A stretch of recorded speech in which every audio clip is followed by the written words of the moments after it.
हम आपको अभी तक ये बता चुके हैं equation of a plane, point 1 अगर आप देखिएगा तो इक्वेशन ऑफ प्लेन हम आपको बता चुके हैं, 3 फॉर्म में अभी तक बता चुके हैं। ठीक है, पहला फॉर्म जो है वह वेक्टर फॉर्म में, r dot n vector is equal to d, जहां पे r वेरिएबल पॉइंट है ना, उस प्लेन पे कहीं घूम रहा होगा, और ये n वेक्टर, जैसे कि ये हमारा प्लेन है, रिवाइज करा देते क्योंकि बहुत दिन हो गया, ये कोई प्लेन है, प्लेन समझते हो ना, कॉपी, ये कोई प्लेन है ना, तो इस प्लेन पे कोई r वेक्टर भटक रहा है, राइट है, और ये n वेक्टर इस प्लेन के परपेंडिकुलर है, ये वाला वेक्टर n वेक्टर है, इसके परपेंडिकुलर है ना।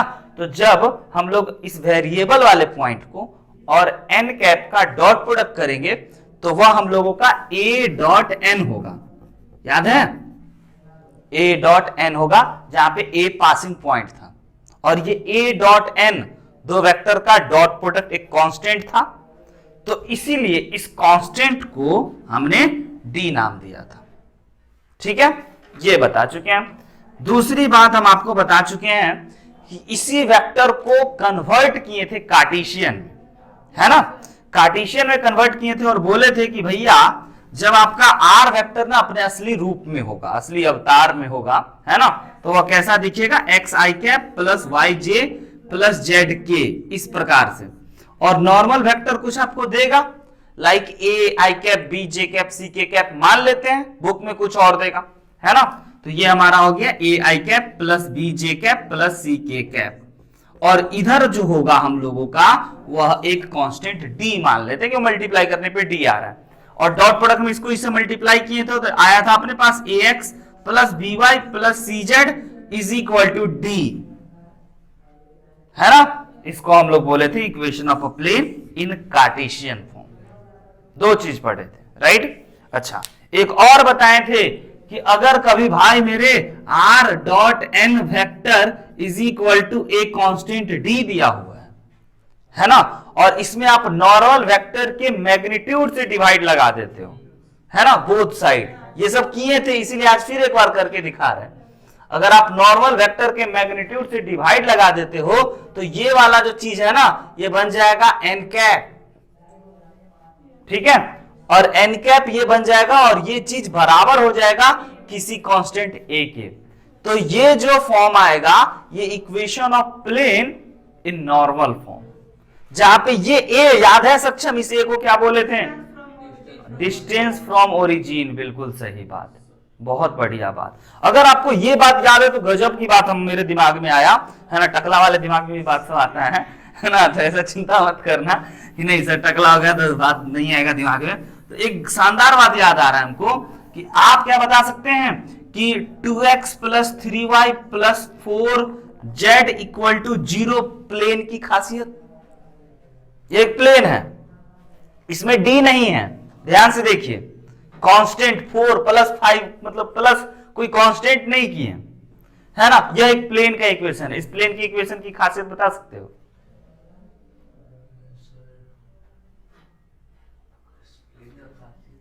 नहीं हवा लगा। एक और बात, छोटी सी बच्चा वाला बात, सब x plus y is equal to 0, इस लाइन का खासियत बता सकते हो? जी हाँ, बिल्कुल सही बात सर, ये लाइन का खासियत है कि यहाँ पे कांस्टेंट c नहीं है, कांस्टेंट 0 है, 0 होने की वजह से इंटरसेप्ट 0 है, यानी कि ये लाइन ना किसी भी तरीके से ओरिजिन से पास कर रहा होगा, बिल्कुल उसी प्रकार से प्लेन में d नहीं है, यानी कि ये जो है ना हमारा प्लेन पक्का ओरिजिन को चीरते हुए गया होगा। समझ में आई बात? r dot n is equal to a वाले कॉन्सेप्ट से, a 0 है तो आप ही बोले ना कि सर a जो है आपका a डिस्टेंस फ्रॉम ओरिजिन, तो जब इसको 0 बना देंगे तो आप समझ जाओगे अच्छा ये ओरिजिन से 0 डिस्टेंस पे है, यानी ओरिजिन से पास आउट करेगा, राइट है। ये सब बात हम बता चुके हैं।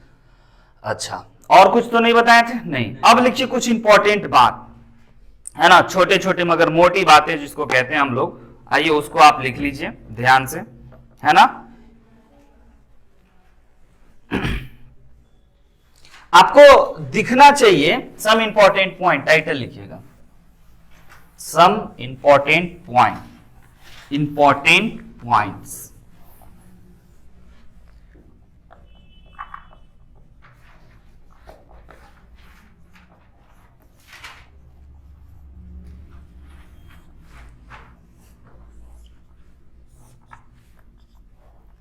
ये आपका एक्स, वाई और जेड एक्सिस, ठीक।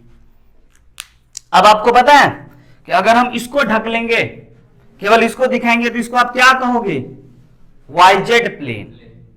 वाई और जेड, सॉरी वाई और एक्स है ना, तो इसको एक्स वाई प्लेन, ठीक है। इसको ढक लेंगे, कहेंगे इसको देखो, इसको तो एक्स जेड प्लेन। इसको ढक लेंगे, इसको देखो तो कहोगे वाई जेड प्लेन, ठीक है। तो अब समझिएगा, जो हम आपको पॉइंट लिखाना चाहते हैं कि equation of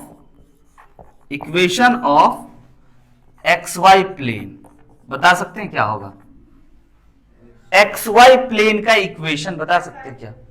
equation of x y plane, नहीं, नॉर्मल, अभी नॉर्मल 3D हम पढ़ा रहे हैं, अभी वो वेक्टर नहीं पढ़ा रहे हैं। बड़ा सा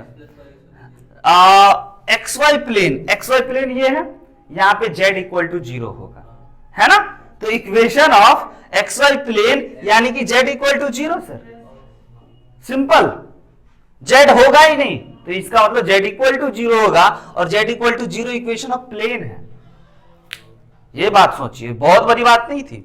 अच्छा, दूसरा बात अगर हम आपसे पूछें कि भाई बताओ हमें equation of y z plane का, very good sir, y z plane पूछ रहे हैं, वाई जेड, तो वाई जेड प्लेन में एक्स नहीं है, एक्स नहीं होगा, यानी एक्स इक्वल टू 0। तीसरा बात, इक्वेशन ऑफ कौन सा बच गया? एक्स जेड प्लेन, तो ये हो गया आपका y इज इक्वल टू 0। ये इंपॉर्टेंट पॉइंट, इसको नोट किया जाए।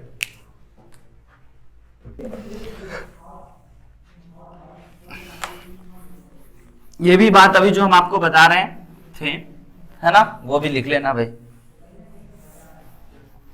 Equation of plane passing through origin, ये सब याद रखिएगा, सब इंपॉर्टेंट पॉइंट है। Equation of plane passing through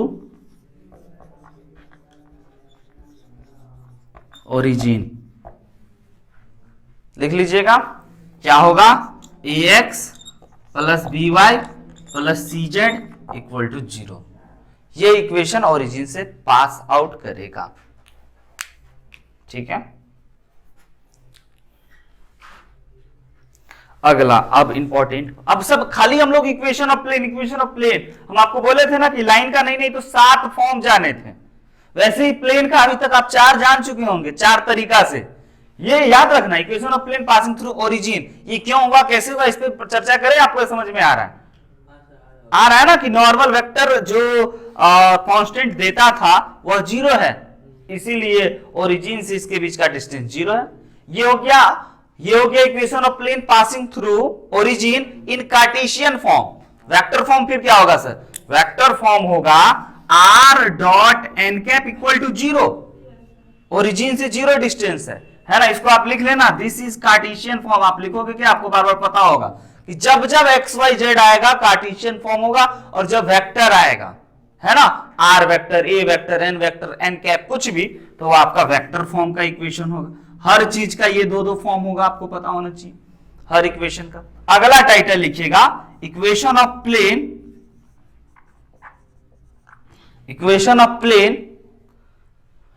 passing through, equation of plane passing through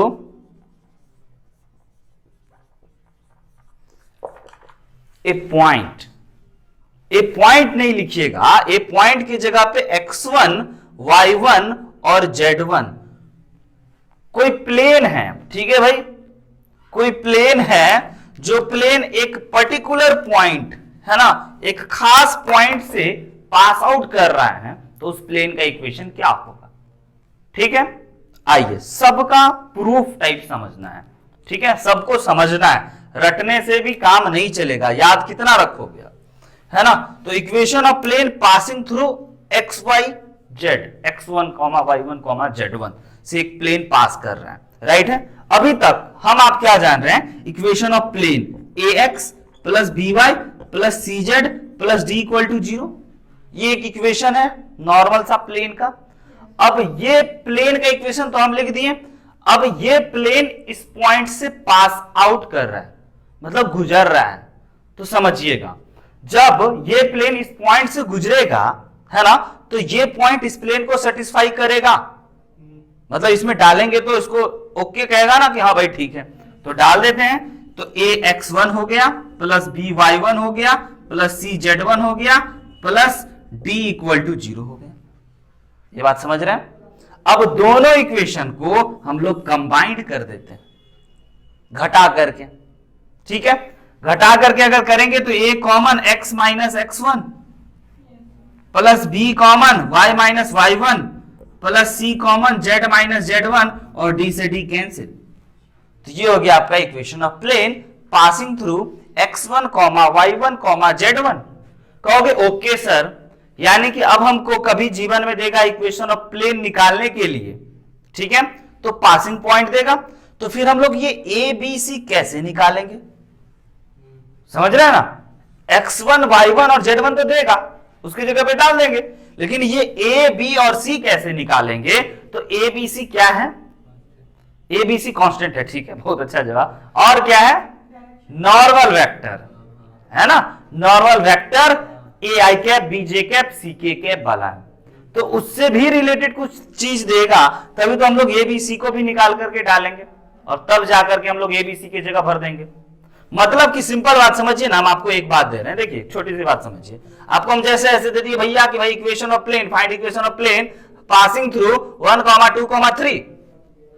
अब बताओ हमें एक प्लेन का इक्वेशन जो 1, 2, 3 से पास कर रहा है। समझना बातों को, है थोड़ा अलग है, समझ रहे हो, थोड़ा अलग चीज है, तो समझना, घबराना मत। तो equation of plane passing through 1, 2, 3, okay. तो आप कहोगे लो, आप बताए थे a x minus x1 plus b y minus y1, है ना, plus c z minus z1 is equal to 0। हो गया? हाँ हो गया, लेकिन एबीसी फंसा हुआ है।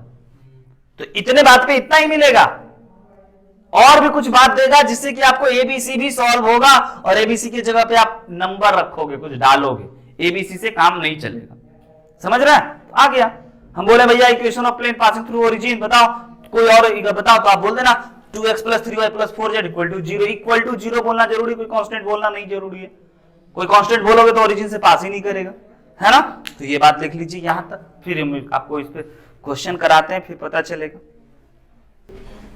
Find equation of plane passing through, यही इसी पे नीचे वाले लाइन पे एक question, find equation of plane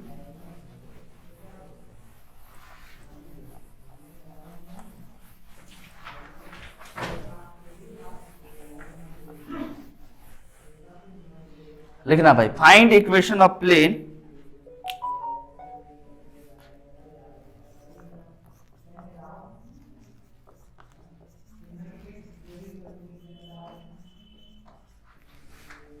passing through 1, 2, 3, right है, and perpendicular to OP. O आपका ओरिजिन है, वही बात। अब देखिए आपको प्लेन का इक्वेशन निकालना है, जो पासिंग पॉइंट दे रखा है 1, 2, 3, और वह प्लेन परपेंडिकुलर है किसके भाई?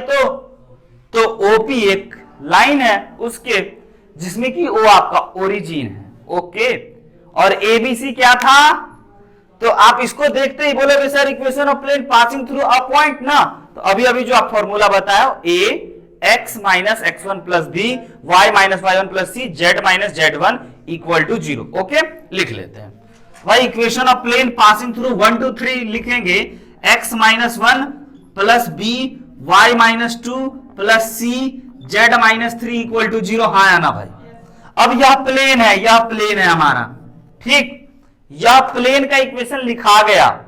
अब यह प्लेन पे एक पॉइंट P है, यह प्लेन पे ना पॉइंट P है, क्योंकि पासिंग थ्रू यह पॉइंट P है हमारा, ठीक है, यही पॉइंट P है, पासिंग थ्रू पॉइंट P 1, 2, 3, ठीक है। और यहां पे कहीं पे ओरिजिन है, तो बोला कि भाई ओपी ना इसके परपेंडिकुलर है, समझ रहे हैं? बोला कि ओपी इस प्लेन के परपेंडिकुलर है, तो ओपी अगर परपेंडिकुलर है तो आप ओपी वेक्टर बता सकते हो। कैसे लिखते हैं हम लोग? Position vector of b vector p vector minus position vector of o vector. तो क्या इसको हम लोग लिख सकते हैं i cap plus 2j cap plus 3k cap, आया ना? यानी कि नॉर्मल वेक्टर हो गया 1 2 3। समझ रहे हैं? ये प्लेन का परपेंडिकुलर, तो यही तो आपका 1 2 3 मिला ना। तो यहां पे हम लोग लिख सकते हैं कि भाई 1x minus 1 plus 2y minus 2 plus 3z minus 3 equal to 0। आई बात समझ में कि हमने एबीसी कहां से भरा, कैसे भरा? उस प्लेन के परपेंडिकुलर कोई भी लाइन मिल जाए, कोई भी वेक्टर मिल जाए, है ना, उसको ढूंढेंगे, पकड़ेंगे और एबीसी का जगह फिल कर देंगे। आगे लिखेगा इफ टू प्लेन, जैसे दो लाइन के केस में, if two plane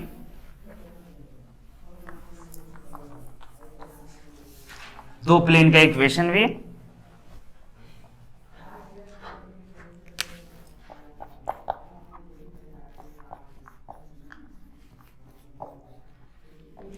P1 right है, इसका इक्वेशन दे रहे हैं आपको हम a1x plus b1y plus c1z plus d1 equal to 0। पता चला a1 b1 c1 d1 का यूज क्यों किए?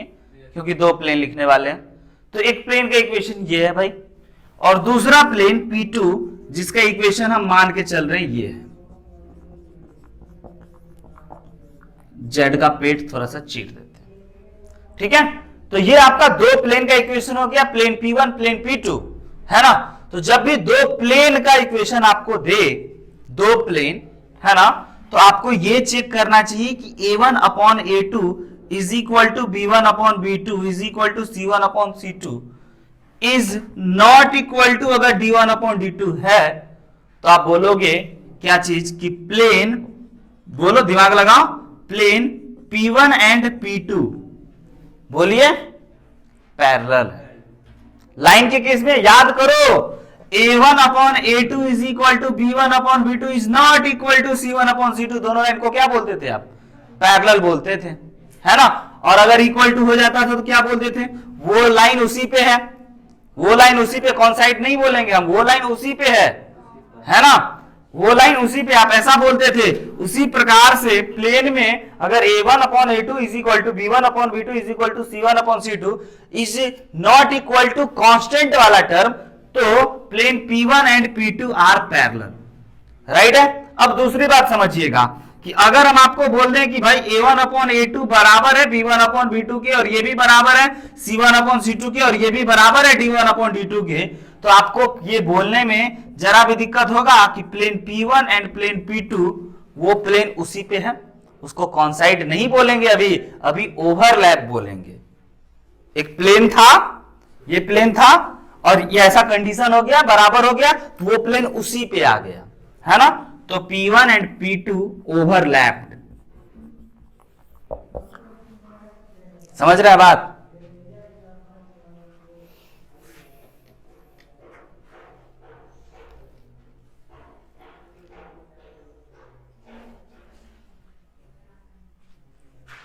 दो प्लेन के बीच का डिस्टेंस कब निकालने को बोलेगा?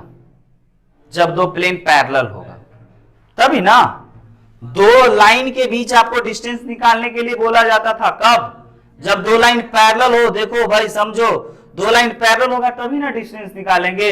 अगर दो लाइन इंटरसेक्टिंग है तो खाक डिस्टेंस निकलेगा, ये तो जीरो हो जाएगा ना एक जगह पे। हाँ, दो लाइन 3D में स्क्यू हो तो भी डिस्टेंस निकालते थे, पैरेलल हो तो भी डिस्टेंस निकालते थे, लेकिन कॉन्साइड करता था और इंटरसेक्टिंग होता था तो डिस्टेंस जीरो है। तो जब जीरो है तो निकालेंगे ही नहीं हम लोग। तो इसीलिए जब भी प्लेन में बात किया जाए आपको तो पता होना चाहिए कि दो प्लेन पैरेलल होगा तभी दोनों के बीच का अपन डिस्टेंस निकालेंगे। अब समझिएगा, गजब गजब vector triple product, scalar triple product की बात, सब बहुत शानदार बात सब हम लोग करेंगे। आप इसको नोट कर लिए तो बताइए हमें।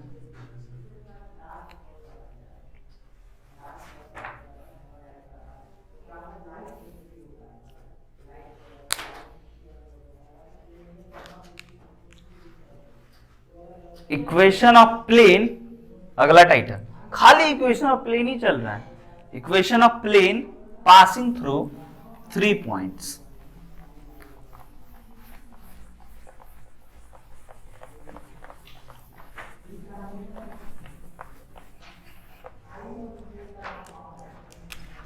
इक्वेशन ऑफ प्लेन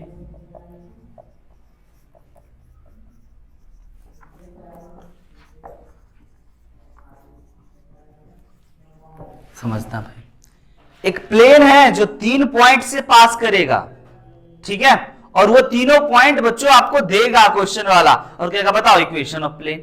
तो बहुत ही आसानी से आप निकाल सकते हो, बस आपको एक बार ध्यान से सीखना और समझना है कि कैसे लिखेंगे, ठीक है। ये बहुत पॉपुलर क्वेश्चन है, हर बार आता है। 3 पॉइंट दे देगा, कहेगा इक्वेशन ऑफ प्लेन बताइए, इक्वेशन ऑफ प्लेन बताइए, है ना। तो हम आपको पहले समझाते हैं, नहीं तो हम चाहे तो डायरेक्ट फॉर्मूला लिख दें, आप उसकी जगह पे x1 y1 z1 x2 y2 z2 x3 y2 z3 लिख दोगे, काम खत्म, है ना। लेकिन वो बहुत कारगर तरीका नहीं है। तो equation of plane passing through 3 point, एक प्लेन मान के चल लेते हैं, ये हमारा एक प्लेन है, ठीक है। इस प्लेन पे 3 पॉइंट है, राइट है, पॉइंट मान के चल लेते हैं A, B और C। इस प्रकार से 3 पॉइंट है। 3 जब पॉइंट दिए हैं बच्चों, तो तीनों पॉइंट का कोऑर्डिनेट भी देगा क्वेश्चन वाला। मान के चल लेते हैं x1, y1, z1 है ना। और दूसरा पॉइंट मान के चल लेते हैं x2, y2, z2 है। और तीसरा पॉइंट मान लेते हैं x3, y3, z3। ये मानने की जरूरत नहीं होता, बच्चा ऑटोमेटिक मान ही लेता है, ठीक है। लेकिन हम फिर भी एक बार बोल दिए 3 पॉइंट है। अच्छा, अब आपको पता है कि इस प्लेन में एक वेरिएबल पॉइंट भी है r वेक्टर, जो घूम रहा होगा, कहीं ना कहीं घूम रहा होगा, जिसको हम लोग इक्वेशन लिख रहे हैं। समझना, पूरी कहानी की गहराई को समझना कि हम लोग प्लेन का इक्वेशन लिखने जा रहे हैं, और इक्वेशन बिना वेरिएबल चीजों के पॉसिबल नहीं है। एक्स वाई जेड रहेगा तभी तो इक्वेशन कहलाएगा, एक्स भी रहेगा, वाई भी रहेगा, जेड भी। तो इसीलिए वेरिएबल पॉइंट को प्रकट किए। एक प्लेन है, उस प्लेन पे एक पॉइंट है जो इधर उधर एनी टाइम घूम रहा है, उसको कुछ पल के लिए रोकें तो देखें यहां पाया गया। इस वेरिएबल पॉइंट का कोऑर्डिनेट तो x, y, z मानेंगे बड़े बड़े अक्षर में, क्योंकि यही तो वेरिएबल पॉइंट है, यही तो इक्वेशन है, होगा इसी के चलते, ठीक है। अब बताइए आप हमें कि यह आपको AR वेक्टर दिख रहा है, AB वेक्टर दिख रहा है, BC वेक्टर दिख रहा है, AC वेक्टर दिख रहा है। तो ऐसा करके हम कुछ नाम दे दिए कि भैया AR वेक्टर, ठीक, AB वेक्टर और AC वेक्टर। BC नहीं लिए, 2 ही से काम चला लिए। AR वेक्टर, ध्यान से सुनना मेरी बातों को, AR वेक्टर होगा, A जब R से मिलेगा तो वेक्टर होगा ना, AR vector. AB vector, AC vector, AR, AB and AC are in, बताइए एग्री और नॉट।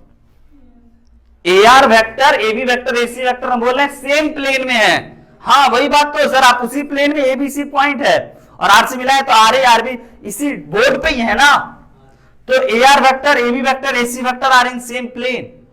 और जब 3 वेक्टर कोप्लेनर होता है, कोप्लेनर है ये, 3 एक ही प्लेन में है, जब 3 वेक्टर कोप्लेनर होता है तो डब्बा इक्वल टू 0, मतलब scalar triple product between 3 vector become 0।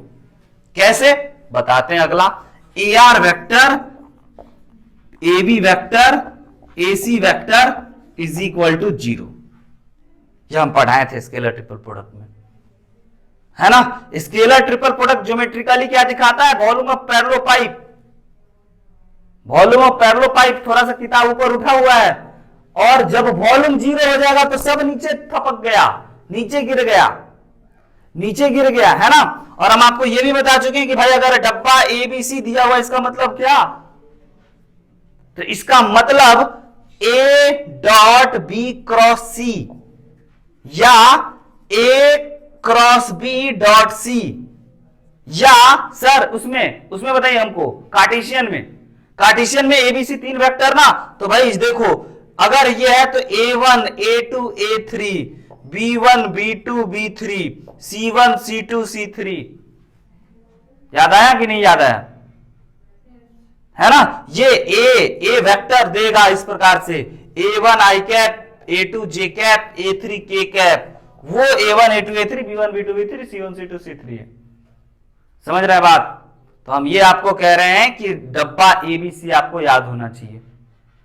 Simple बात, कोप्लेनर जब भी होगा तो scalar triple product equal to 0, डब्बा इक्वल टू 0। नहीं आपको याद आ रहा होगा, लेकिन इसको समझना है, इसको याद रखना है अभी से, ठीक है। हमने एक 3 पॉइंट दिया क्वेश्चन वाला, ओके। हमने एक वेरिएबल पॉइंट को रखे और उसके बेसिस पे बोल दिए कि यह सेम प्लेन में होगा, और जैसे ही बोल दिए कोप्लेनर हो गया तो तीनों वेक्टर का स्केलर ट्रिपल प्रोडक्ट 0 कर दिए, ठीक। अब स्केलर ट्रिपल प्रोडक्ट 0 कर दिए तो आपको ये याद रखना है कि इसको कैसे ओपन करते हैं। तो इसको ओपन करते हैं a dot B cross C से, या फिर a cross B dot C से, या फिर डिटर्मिनेंट में ऐसे, है ना। तो ये हो गया। अब देखिए AR vector position vector of R vector minus position vector of A vector, है ना। तो इसको A अगर मान लें, इसको B और इसको C और इसको R, तो इसको हम लोग क्या लिख सकते हैं, R vector minus A vector, और इसको लिख सकते हैं R vector minus B vector minus A vector, बिल्कुल सही। और इसको लिख सकते हैं C vector minus A vector is equal to 0। इसको कहते हैं स्केलर ट्रिपल प्रोडक्ट, है ना। अब आपको इसको डिटर्मिनेंट में अगर कार्टेशियन फॉर्म में लाना है तो आप R में से A वेक्टर को घटाओगे तो R वाला पॉइंट देख लो XYZ है, और A वाला पॉइंट, पहले समझो, नोट मत करो, हम टाइम देंगे। R वाला पॉइंट XYZ है और A वाला पॉइंट X1 Y1 Z1 है। इसमें से इसको घटाएंगे तो X माइनस X1। तो क्या हम इसको उस तरह से डिटर्मिनेंट में ओपन कर लें? तो आइए कराइए जरा। यहां पे लिखेंगे x minus x1, y minus y1, ये निकल गया। ये equation of plane passing through 3 point in vector form, ये आपका वेक्टर फॉर्म में है। अब वेक्टर से कार्टेशियन में चल रहे हैं, ये आपको सूट करेगा, ये आपको अच्छा लगेगा, ये आपको याद रहेगा ज्यादा दिनों तक। x minus x1, y minus y1, z minus z1, है ना, इज इक्वल टू, पहली बात सर 0 0 है इसलिए 0 डाल दिए। उसके बाद b माइनस ए वेक्टर, बताइए क्या है, b माइनस ए की जगह पे यहां पे क्या लिखे, x2 माइनस x1, है ना। तो sir x2 minus x1, y2 minus y1, z2 minus z1। अब देखिए c माइनस ए वेक्टर क्या है बताओ, x3 minus x1, okay, x3 minus x1, y3 minus y1, z3 minus z1। ये जो चीज आया है बच्चों, इसको भरा था डब्बा में बना करके डाल देना। This is the equation of plane, पूरी बात सुनना, this is the equation of plane passing through 3 points in Cartesian form, Cartesian form में है। यानी कि आप समझ गए सर, अगर हमें कोई 3 पॉइंट देगा, ठीक, 3 पॉइंट देगा और इक्वेशन ऑफ प्लेन पूछेगा, है ना, तो हम इस तरह से डिटर्मिनेंट बना लेंगे x में से। अच्छा, ये x1 y1 z1, x1 y1 z1, x1 y1 z1 देख रहे हो, ये लग रहा है ना कि एक ही पॉइंट सब में से घटाया गया है ना। ऐसा आप कर सकते हो, आप कोई पॉइंट को मान लो, उसी पॉइंट को सब में से घटा दो।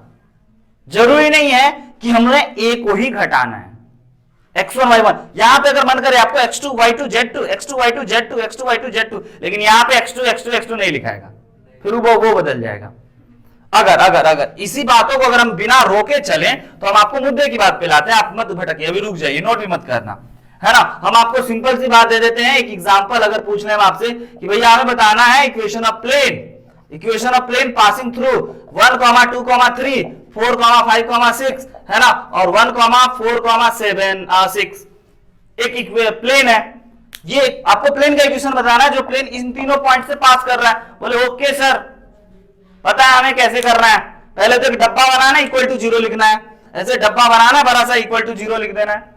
अब डब्बा भरना है, और डब्बा भरने का तरीका सीखो, x y z minus minus minus. अब किसी एक पॉइंट को पसंद कर लो जिसको सबसे घटाएंगे, तो हमेशा पहले पे नजर आता है, तो x माइनस 1 2 3। अब दूसरा पॉइंट लिख लेते हैं 4 माइनस 1, समझ रहे हैं, 5 माइनस 2 6 माइनस 3, समझ रहे हैं कैसे कैसे कर रहे हैं। x2 माइनस x1, इसको x1 मान लिए थे, x1 y1 z1, इसको x2 y2 z2, इसको x3 y2 z3, है ना। तो सेकेंड वाले में 1 माइनस 1, समझ रहे हैं, 4 माइनस 2 6 माइनस 3। देखिए सेम सेम सेम घटा हुआ सेम चीज है, किसी एक पॉइंट का घटाना है सब में से। अब इसको जैसे ही हम लोग ऐसे कर दिए तो ये निकल गया, ऐसे ही रहने देना, यही चीज हो गया x minus Y minus Z, और ये हो गया आपका z माइनस 3, और यहाँ पे नंबर लिख देना equal to 0, equation of plane, determinant solve कर देना, एक्स वाई जेड आ गया। 5 मार्क्स का पूछता है ये सेम क्वेश्चन, नंबर बदल देगा, हम फ्लो में अपने मन से कोई नंबर उठा ली, नंबर बदल देगा और यही पूछ देगा, तो आपको ये पता होना चाहिए। अच्छा इक्वेशन ऑफ प्लेन, इसीलिए वेक्टर और 3D का हम कहते हैं कि शॉर्ट नोट बड़ा इंपॉर्टेंट, बनाइए नोट और उसको बार बार देखिए, अच्छा ये है ये है ये, और क्यों कैसे वो भी हम बताएं। स्केलर ट्रिपल प्रोडक्ट आप भूल गए होंगे जिससे आपको ये याद नहीं आ रहा होगा, है ना, कि डब्बा इक्वल टू 0 क्योंकि ऐसा, ये पॉइंट आपको तकलीफ देगा क्योंकि आप स्केलर ट्रिपल प्रोडक्ट भूले, वॉल्यूम ऑफ पैरेलल पाइप भूले, है ना।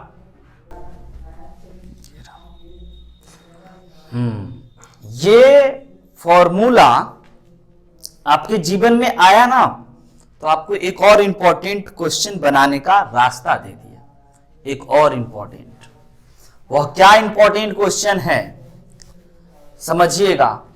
अगर आपको कभी 4 पॉइंट दे दे सक्षम, 3 पॉइंट तो ठीक है, 4 point they they A B C D, और उन चारों पॉइंट को बोले कि भाई प्रूफ करो या दिखाओ या चेक करो कि ये चारों पॉइंट कोप्लेनर है, ये चारों पॉइंट कोप्लेनर है, समझ रहे हैं ना। A, B, C और R, भले ही R आज वेरिएबल पॉइंट है, x y z है, तो अगर आपको कभी दे दे कि भाई 4 पॉइंट कोप्लेनर है, ये आप प्रूफ कीजिए, शो कीजिए, दिखाइए, तो आपको इसी इक्वेशन का जरूरत पड़ेगा। ये बात पता है। जैसे है ना, टाइटल लिख लीजिए ऊपर में, इफ 4 पॉइंट्स आर कोप्लेनर, ताकि आपको याद रहे, कॉपी पलटो नहीं तो हम बात में तो बहुत सारा बात बोल देते हैं, है ना। If 4 points are coplanar, if 4 points are coplanar, अगर 4 पॉइंट कोप्लेनर है ना, तो AR vector, AB vector, AC vector line same plane होगा। आज यही 4 पॉइंट को मान लिए कोप्लेनर है, ये प्रूफ करना है ना। ऐसे करके आपको क्वेश्चन दे देगा, A point 1 2 3, B point, C point, कुछ भी अपने मन से लिख रहे हैं, D पॉइंट। 4 पॉइंट दिया भाई, अब 4 पॉइंट, क्वेश्चन वाला क्या पूछेगा, ये हम अपने मन से दिए, क्वेश्चन वाला पूछेगा so that these points are coplanar, but हम अपने मन से दिए तो हो सकता है कोप्लेनर हो या ना हो, है ना। तो हम लोग एग्जैक्टली हम लोग चेक कर लेते हैं कि यह कोप्लेनर है या नहीं, लेकिन क्वेश्चन वाला हमेशा आपको कहेगा दिखाओ नहीं तो प्रूफ करो, ठीक है। वो आपको ये नहीं कहेगा चेक करो, वो दिखाओ, सो डेट, अदरवाइज प्रूफ डेट, ठीक है। तो कैसे प्रूफ करेंगे, तो प्रूफ करने के लिए रोल में 3 ही रहेगा, इक्वेशन ऑफ प्लेन लिखेंगे, इक्वेशन ऑफ प्लेन लिखेंगे पासिंग थ्रू 3 पॉइंट्स, और इस चौथे से सेटिस्फाई करा दिए, डिटरमिनेंट अगर 0 आ गया तो यस यह कोप्लेनर था, नहीं आया तो नो यह कोप्लेनर नहीं था। देखो x माइनस एक पॉइंट चूज कर लेते हैं, इसी को सब में से हलाल करेंगे, मतलब इसी को घटाएंगे सब में से, सब का नुकसान झेलेगा ये। x माइनस देखो y minus 2 z minus 3, okay ये लिख दिया। अब x कहां से लाए, x इसको मान लिए सबसे नीचे वाले को, है ना, अपने मन से, और उसके बाद फिर 2 माइनस 1 राइट है, 3 माइनस 2, 6 माइनस 3, 4 माइनस 2 1, सॉरी बिल्कुल 2 माइनस 2 और 1 माइनस 3। जी हाँ, अब ये हमारा एक इक्वेशन ऑफ प्लेन आ गया। अब ये प्लेन इससे भी तो पास करेगा, क्योंकि कोप्लेनर है। कोप्लेनर है तो ये 3 से जब पास करा तो चौथे से भी पास करेगा, और चौथे से अगर पास करा दिए इसको, है ना, तो ये इधर वाला अगर चौथे के नंबर पे इसको डाल दिए 2 - 1, है ना, 1 - 2, 2 - 3, और बाकी ऐसे कॉपी दोनों लाइन, तो ये पक्का 0 आएगा। डिटरमिनेंट सॉल्व करते, नॉर्मल डिटरमिनेंट बने। तो आइए ना आप चेक करो ना कि ये जो है चारों पॉइंट जो हम दिए हैं, या कोप्लेनर है कि नहीं है, ये चेक कीजिए जरा, मेरा मदद, है ना। ये चारों पॉइंट कोप्लेनर है या नहीं है। तो पहले तो आप इक्वेशन निकाल लो, इससे दो काम हो जाएगा हमारा। हम आपको इक्वेशन भी सिखा देंगे, डिटरमिनेंट भी सिखा देंगे, और 4 पॉइंट कोप्लेनर का कंडीशन भी बता देंगे। ठीक है, देखिए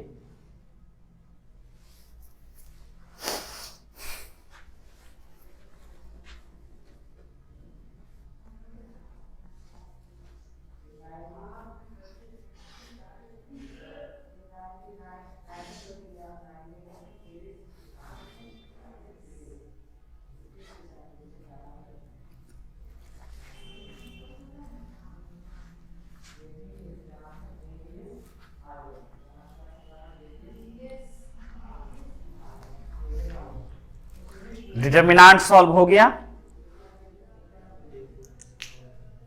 कैसे, पहले ही यहां पे एक्स वाई जेड की जगह पे नंबर पुट कर दिए, या पहले इक्वेशन बनाए? नंबर पुट कर दिए, वो भी सही है। और चाहे तो आप पहले इक्वेशन भी बना सकते हैं। नंबर बच्चा बोला सर नंबर पुट करेंगे तो 2 - 1 लिख देते हैं यहां पे 1, और फिर 1 - 2 -1, फिर 2 - 3 -1, राइट है। 2 - 1 1, 3 - 2 1, 6 - 3 3, 4 - 1 3, 2 - 2 0, 1 - 2 -2। अब यह कोप्लेनर है तो 0 होगा, नहीं है तो नहीं होगा। अब डिटरमिनेंट सॉल्व करते हैं। याद है सॉल्व करना कैसे करते थे? ऐसे ऐसे एक लाइन ड्रॉ कर लो मन की आंखों से, है ना। ऐसे एक लाइन ड्रॉ कर लिए भाई मन की आंखों से, और इसको लिख दिए। जिसपे लाइन नहीं चला उसको यहां लिखते थे। फिर या तो आप इधर से चलिए या इधर से चलिए, किधर से पसंद है? ऊपर से ही। तो यहां पे माइनस, तो साइन बदलता था बीच वाले का, प्लस, और ऐसे मन की आंखों से लाइन ड्रॉ कर लिए, बच गया ये और ये, है ना। तो 1 और 3 और -2 नजर नहीं हटाइएगा, इंपॉर्टेंट। और ये हो गया आपका, अगर आता है तो अच्छी बात है, आता है तो आप ही कर लोगे ऐसे 1 3 1 0। बताइए सॉल्व कर, दिखाई दे रहा है ना। अब अगर इसको हम सॉल्व करें, यहां पे कर रहे हैं जगह के अभाव में, -2 0 यानी कि 1 - 2, राइट है। उसके बाद फिर प्लस का 1 मल्टीप्लाइड विथ -2 -6 9, तो -11, फिर से माइनस, ये हो गया आपका 1 0 -3, तो ये हो गया आपका -1 × -3। देखते हैं ये कितना आया, -2 -11 और प्लस का 3। अफसोस 0 नहीं आया, है ना। This is not equal to 0। यानी कि सर आप जो ये 4 पॉइंट दिए हैं, यह चारों पॉइंट एक प्लेन में नहीं होगा, है ना। चारों पॉइंट आर नॉट कोप्लेनर। लेकिन क्वेश्चन वाला क्या करेगा? क्वेश्चन वाला देगा आपको 4 पॉइंट ढूंढ करके, बड़ी मेहनत से एग्जाम में, बुक में, भाई कोप्लेनर है, आप बस दिखा दो। तो आप दिखा देना, सेम चीज करके देखो भाई 0 आ गया, कोप्लेनर है। 0 नहीं आता, कोप्लेनर नहीं है। ठीक, आगे बढ़ा जाए, मिटाएं, अगले लिखिए, अगला टाइटल इक्वेशन ऑफ। अच्छे से नोट कर लेना है भाई, इंपॉर्टेंट बात सब, गजब इंपॉर्टेंट बात सब।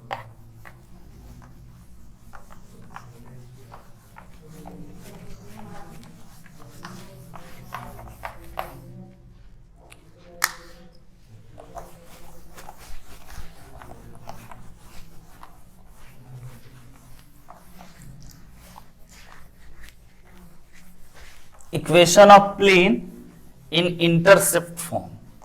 याद है, एक पेपर चाहिए और 3 पेन चाहिए, कौन बच्चा देगा? थोड़ा पेपर अच्छा हो। Equation of plane in intercept form. ठीक, आपको हम अब बता रहे हैं भैया, equation of plane intercept form में 3 पेन का व्यवस्था कीजिए। ऐसे आपका ये एक्स एक्सिस, वाई एक्सिस और जेड एक्सिस, एक्स वाई और जेड। आपको पता है equation of line intercept form में x upon a plus Y upon B is equal to 1, ये तो याद है ना, 1 इंपॉर्टेंट था। उसी प्रकार से 3D में, प्लेन में, equation of plane intercept form में इक्वेशन हर बच्चा आकलन लगा सकता है कि x upon a plus Y upon B plus Z upon C is equal to 1 equation of plane होगा। यानी कि सर ये एक ऐसा प्लेन है जो एक्स एक्सिस को ए पे कट मार रहा है, वाई को बी पे कट मार रहा है और जेड को सी पे कट मार रहा है। इंपॉर्टेंट है भाई, है ना। यानी कि यह अगर हमारा एक्स वाई जेड है ना, तो ये इस प्रकार से एक प्लेन जाएगा। प्लेन दिख रहा है आपको, हम पेपर से पेन से दिखाएंगे। और ये एक्स एक्सिस अगर है ना सर, तो यहां से यहां तक का दूरी ए है और यहां से यहां तक का दूरी बी है और यहां से यहां तक का दूरी सी है। लाइए, हमको एक पेपर तो है, बस 3 पेन दे दीजिए। पेपर है यहाँ पे, 3 पेन दीजिए, हम आपको एग्जैक्टली बताते हैं। बहुत बढ़िया, धन्यवाद। देखिए, ये ग्रीन वाला pen X axis, Y axis और जेड एक्सिस, ऐसा कुछ है ये फोटो में, एक्स वाई जेड। ठीक, अब यह प्लेन है ना, यह प्लेन ऐसा है कुछ, समझ रहे हैं, यह प्लेन ऐसा है कुछ, और आप ऊपर से देख रहे हो आपको ट्रायंगल जैसा दिखाई दे रहा है। ट्रायंगल नहीं है, ये पिरामिड बन रहा है। ये प्लेन है, येलो कलर हमारा प्लेन है। यह प्लेन इस एक्स वाई जेड को ऐसे कट मार रहा है। जहां पे इसको कट मार रहा है वो हमारा ए है, जहां पे एक्स को कट मार, वाई को कट मार रहा है वहां पे बी है, और जहां पे इस जेड को कट मार रहा है वो सी है। ये डिस्टेंस यहां से यहां तक का दूरी ए था, यहां से यहां तक का दूरी बी था और यहां से यहां तक का दूरी सी था। ऐसा है यह फोटो। लेकिन हम कैसे दिखाते, बोर्ड पे कैसे बनाते, आप समझ रहे हैं। हाँ, ब्लू लाइन सबको ये काट रहा है। अच्छा, हाँ, बोर्ड पे ऐसा कुछ।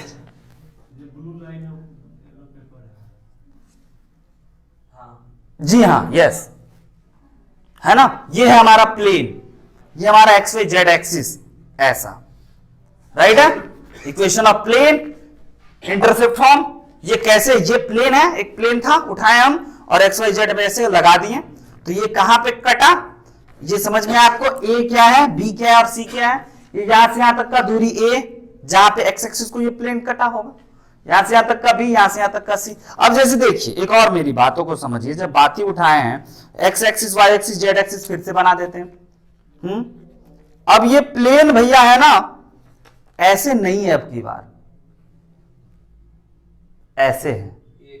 मतलब कि सर यह प्लेन एक ही प्लेन को कट मार रहा है, समझ रहे हैं, मतलब एक ही एक्सिस को कट मार रहा है।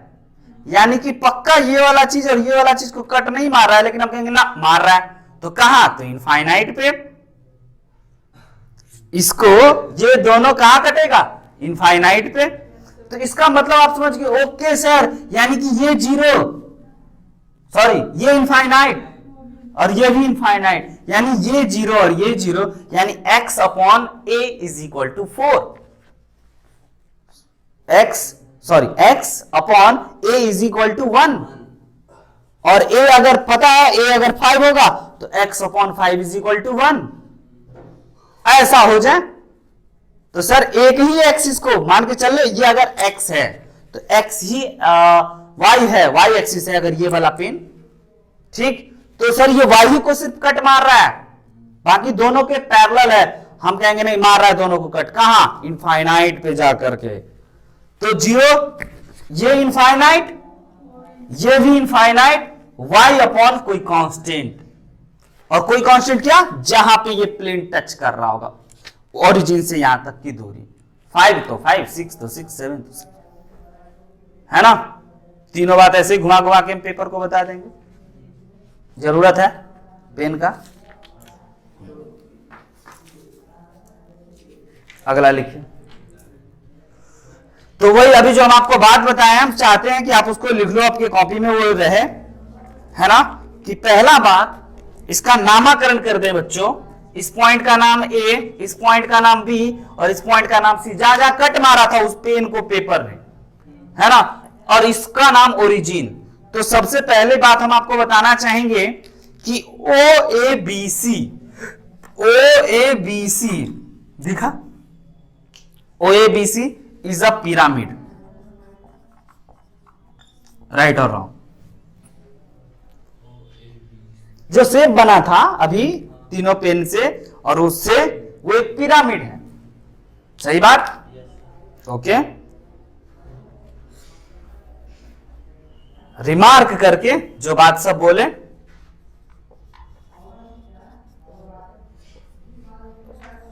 पहला point, equation of plane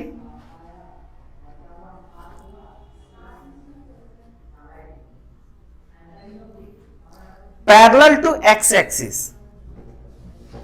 parallel to X axis, equation of plane parallel to X axis.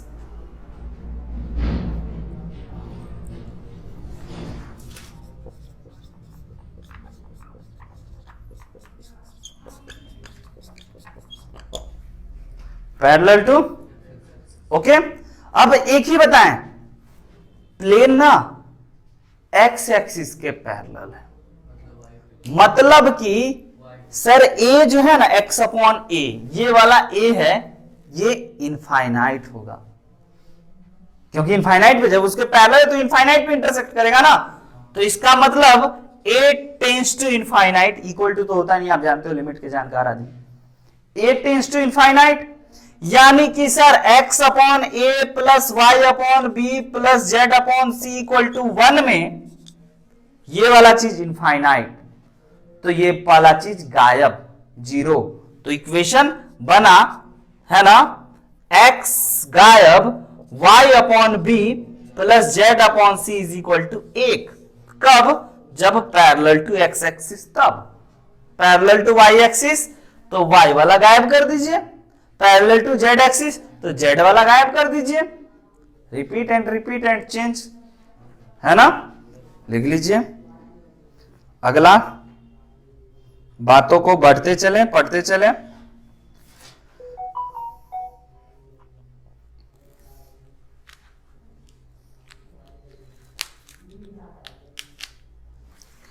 Perpendicular, अगला टाइटल लिखेंगे, इसके बाद फिर अगले दिन क्वेश्चंस बहुत सारा क्वेश्चंस, है ना। फॉर्मूला का आप शॉर्ट नोट बना के रखना, ठीक है।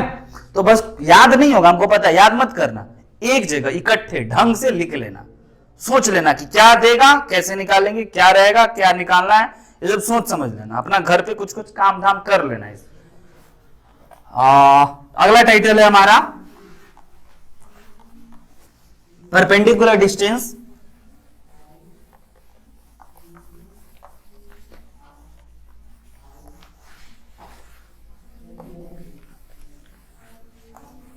Perpendicular distance of a point from a plane.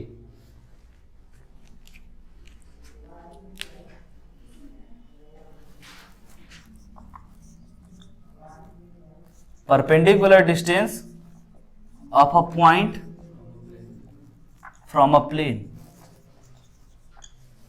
देखिए क्या कहानी है भाई, कहानी हमारा ये कि एक प्लेन है भाई हमारा, जिसका इक्वेशन, जैसे ही प्लेन देगा तो इक्वेशन देगा, है ना। इक्वेशन मान के चल लेते हैं, मानना क्या आपको पता है कि हम यही मानेंगे, ax plus B Y plus C Z plus D equal to 0। ये इक्वेशन ऑफ प्लेन है। एक कोई पॉइंट है P मेरे भाई, है ना, जिस P पॉइंट का कोऑर्डिनेट आपको क्वेश्चन वाला देगा x1, y1, z1। ठीक है, तो आपको यह पता करना है कि इस P पॉइंट से इस प्लेन के बीच का दूरी कितना है। इस दूरी को डिस्टेंस d कैपिटल मान लेते हैं, क्योंकि ये d और ये d में आप कंफ्यूज हो जाओ। समझ रहे हो आपको क्या करना है? आपको एक प्लेन देगा, एक पॉइंट देगा, और इस प्लेन से, है ना, ऐसा, ये प्लेन ऐसा, यहां पे पॉइंट हटा दिए, पॉइंट है अभी भी, हम हाथ हटा लिए लेकिन पॉइंट दिख रहा है ना। इस पॉइंट से इस प्लेन की बीच की दूरी परपेंडिकुलर ही होता है। ये मत सोचिएगा ऐसे ये लो भाई दूरी नहीं, डिस्टेंस परपेंडिकुलर मेजर करा जाता है। तो इस डिस्टेंस को हम लोगों को निकालना है। ठीक है, तो भाई पॉइंट देंगे ना, ए बी सी 1 2 3 4 5 6 कुछ भी, और प्लेन, जिस प्लेन पे निकालना है वो प्लेन का भी तो इक्वेशन देंगे, है ना। तो ये हम लोगों को अगर ऐसा देगा तो परपेंडिकुलर डिस्टेंस क्या होता है जरा ये समझ लीजिए। Capital D is equal to magnitude of, है ना, ax1, ये वाला प्लेन के इक्वेशन में, plus by1 plus cz1 plus d केवल divided by under root A square plus B square plus C square. अब आपको पता है ये क्या है? इक्वेशन ऑफ प्लेन है, जिस प्लेन में इस पॉइंट को डाल दिए हैं x1, y1, z1 को, x y z के जगह पे x1, y1, z1, और एबीसी कैसे पता चलेगा? एबीसी नॉर्मल वेक्टर होगा सर, प्लेन का इक्वेशन देगा सर, है ना, उससे पता चलेगा, और फिर a का स्क्वायर, b का स्क्वायर, c का स्क्वायर का अंडर रूट कर देंगे। प्रूफ अगले दिन। ठीक है, अभी एक क्वेश्चन आइए, अगर हम आपसे पूछते हैं कि भैया एक find perpendicular distance, perpendicular distance हमें निकाल के बताओ, है ना, किससे पॉइंट, इससे, और प्लेन का इक्वेशन है भाई perpendicular distance point P from plane x plus y plus z plus 4 equal to 0, right है। एक प्लेन का इक्वेशन हम आपको दे दिए, थोड़ा सा जटिल बनाने के लिए इसको थोड़ा सा चेंज करना अनिवार्य है। 2x plus 4y plus z plus 4 equal to 0 एक प्लेन दे दिए और एक पॉइंट दे दिए। आपको ये समझ लीजिए, ठीक है सर, ये पॉइंट 2, 3, 4, और ये हमारा प्लेन, ये पॉइंट हमारा P, और ये प्लेन का डिस्टेंस हम निकाल देते हैं कैपिटल D। कैसे निकालेंगे समझ रहे हैं ना? हाँ कीजिए जल्दी जल्दी फटाफट। ऊपर में सर मॉड, डिस्टेंस हमेशा पॉजिटिव होगा, निगेटिव आया है तो मैथमेटिकल कैलकुलेशन की वजह से, है ना, मॉड लगा करके पॉजिटिव बना देते हैं हम लोग। आया? थोड़ा सा मन का सवाल है तो कैलकुलेशन भयंकर होगा पता है हमको, है ना। तो देखो भाई, पहले तो इक्वेशन डाल देते हैं, तो 2 into sir 2 plus 4 into sir 3 plus 4 into sir 1 plus 4, और नीचे में सर अंडर रूट में है ना 2 का स्क्वायर, 3 का स्क्वायर, 4 का स्क्वायर, है ना, 2 3 2 3 4, तो 2 का स्क्वायर, 3 का स्क्वायर, 4 का स्क्वायर, ओ सॉरी एबीसी, ओके बिल्कुल, 2 का स्क्वायर प्लस 4 का स्क्वायर प्लस 1 का स्क्वायर, ये वाला सर हो गया 4 plus 12 plus 4 plus 4 under root 4 plus 16 20 under root 21, है ना, अंडर रूट 21, और ऊपर में हो गया आपका 24 upon under root 21। Yes, this is your answer. समझ गया? आज इतना ही रखते हैं, सभी पॉइंट को नोट रिमेंबर अच्छे से, अगले दिन प्रॉब्लम, केवल प्रॉब्लम। तब तक के लिए पुरानी बात, हंसते मुस्कुराते पढ़ते। बाय बाय, मिलेंगे अगले दिन।